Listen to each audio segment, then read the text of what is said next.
journey across nations to find truth in a subject that is lost in foundation, and only exemplified through theory. Aboard the HMS Beagle, Charles Darwin journeys to South America to study life's longest secrets, the origin of species. Darwin explains through his introduction the background work that he has done. He knows he can't technically back these claims up with facts just yet, but these claims are supported by evidence in the studies that he did to make this book. Darwin considers the claims of each species being a perfect version of itself, and he relates this to the book Vestiges of Creation by Robert Chambers, written in 1844.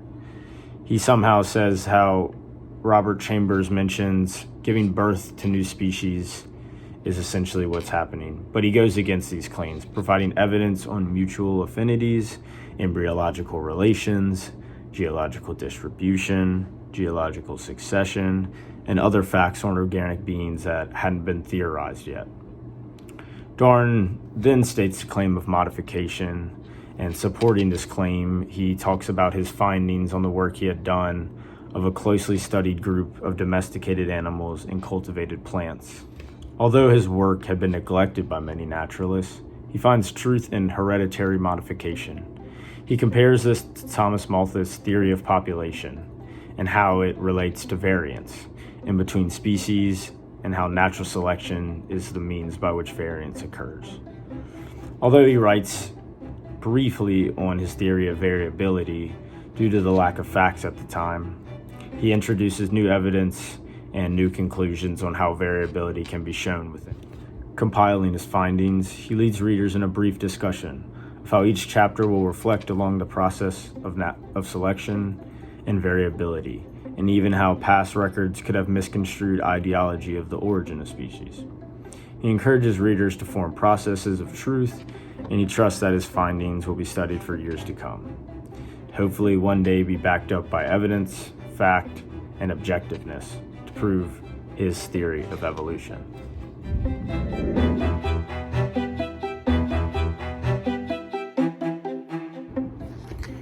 Darwin looks to compare the studies of geological succession to show how descent with modification is a gradual process.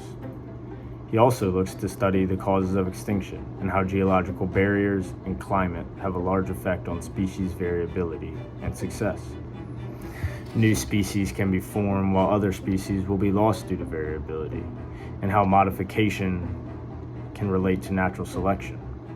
Darwin believes that there is no fixed law of development, that variability is distinct to each species, and the amount of modification is contingent on how beneficial the variability is, the intercrossing rate, environmental conditions, and competition. He compares this to geological distribution of land shells, a study he did while he was in Mandaria, and how they have altered considerably from their counterpart found in European countries. Forms of organic life become modified, and by that principle of competition, if a form of life does not show modification or improvement, it will eventually become extinct. Undoubtedly, not every species that still exists today is in its most advanced state. Darwin points out that weaker forms of life do still exist on Earth and can only evolve to the extent of their habitat and access to variations. He specifically extends this hierarchy of species and shows how each species can have relations to other species, forming almost families with them. He backs up this claim with the use of the fossil record to show the relations of these families.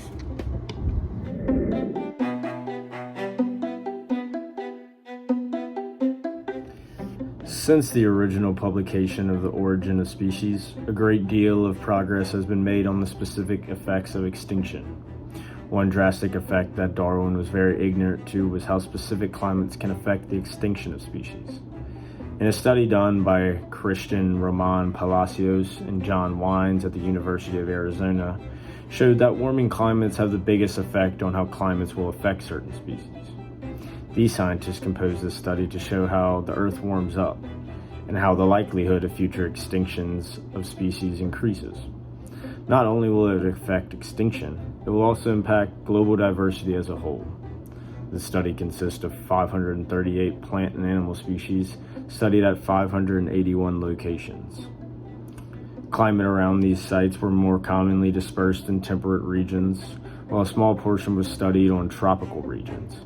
Their findings estimate that 57 to 70% of the species could face extinction, but they also determined that if there was variability and changing in niches, that this number could drastically reduce to only around 30%. Another point that Darwin had made about extinction was that he didn't truly believe in mass extinction, but he really believed that variability loss and natural selection were the main means of how extinction had occurred. So today's researchers studied that the big five events, which were just these short, small events in small little intervals of time, that had killed off 75 to 95% of all existent species. Since Darwin wasn't really in favor that mass extinction was the root cause of extinction, he wasn't theorizing this to back up his evidence on extinction back then. Like I previously said, he mainly focused on how extinction was really explained by natural selection or the variability loss. So although Darwin was ignorant at this time to the cause of extinction, his initial problem was that his evidence for his postulates was very small. He wasn't able to observe say 100 or 1,000 year period where Earth could take its toll on itself. As more studies have come out, we've seen that there are more explanations for extinction, and how we now know more history on Earth and life itself.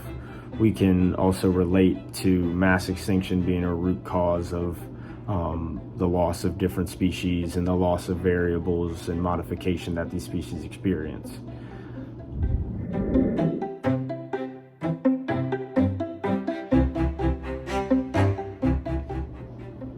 To summarize his findings, Darwin starts by recapitulating his theory of descent with modification.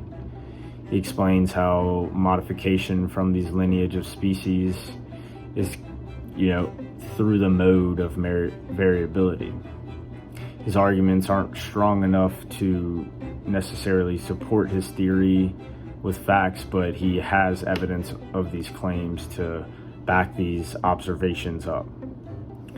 He introduces how sterile fertility and hybrids may not necessarily produce offsprings, but with each one comes closer to a variable form that, may be more sustainable to life. It may be more sustainable to be able to produce offsprings and eventually get to the form that we see today. Every species is fighting against nature for its struggle of existence. It fights with nature, it fights with competition, it fights with finding food and predation. This is what we call natural selection. Competition is only going to be won by the most dominant and variable form of that species. Like I said, natural selection is the mode that proliferates these dominant species that have survived the elements and have survived nature, and these are the species we see today.